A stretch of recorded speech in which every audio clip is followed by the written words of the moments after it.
Vëllezërit e mi, gjendja e të rinjve tanë është sprove madhe në ditët që ne jetojmë. Është sprove madhe dhe në të njëjtën kohë është një përgjegjësi e madhe. Është përgjegjësi e madhe për babain edhe për nenën. Është përgjegjësi e madhe për ata të cilët janë të vjetër në fe, që duhet të qëndrojmë afër këtyre të rinjve dhe duhet t'ia mësojmë fenë të saktë ashtu siç duhet.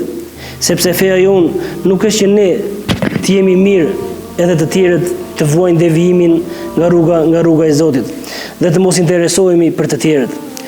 Jemi ummeti më i mirë dhe këtë na ka vlerësuar dhe na ka lartësuar Allahu i madhruar, i cili thot kuntum khayra ummatin ukhrijat linnas, jeni ummeti më i mirë, jeni bashkësia më e mirë. Përse jemi më të mirë? Sepse urdhërojmë për të mirë edhe ndalojmë nga e keqja. Nëse ne i lëm këto dy, nuk jemi mirë, nuk jemi të mirë.